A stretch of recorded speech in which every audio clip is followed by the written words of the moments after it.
3 नवंबर 1988 सुबह 6:30 बजे PM office में एक कॉल आता है। राष्ट्रपति को घेर लिया गया है, हमें तुरंत मदद चाहिए। राजीव गांधी ने तब बिना एक पल गवाए आदेश दिया, सैनिकों को तैयार करो, हम कैक्टस के पौधे को उखाड़ने जा रहे हैं।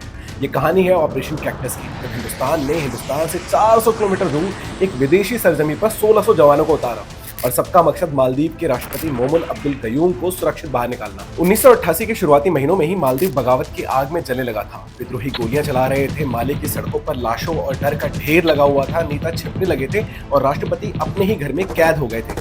उस वक्त मालदीव के पास बस एक ही उम्मीद थी, भारत। इस मिशन की जिम्मेदारी सौंपी गई आर्मी अफसर फारूक बुल्सारा को, जो अपनी 50 पैरा ब्रिगेड के साथ रातों रात मिशन के लिए मालदीव पहुंचे। पर सबसे कमाल की बात, इससे पहले ब्रिगेडियर ने कभी मालदीव का नाम ही नहीं सुना था, पर जज्बा ऐसा कि मानो सरहद पर ही जा रहे हो। उस रात उन्होंने आगरा एयरबेस से सिर्फ उड़ान नहीं भरी, बल्कि हिंद महासागर पार करते हुए एक इतिहास भी लिखा।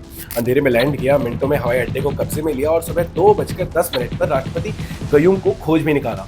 सुबह 4 बजे एक और कॉल पीएम ऑफिस गया और इस बार कहा गया, इंडिया सेव्ड मालदीव। इस कॉल से पूरी दुनिया को समझ में आ गया कि भारत सिर्फ एक देश नहीं बल्कि एक भरोसा है, और हिंदुस्तान ने भरोसे की इस कहानी को 16 घंटों में खत्म किया।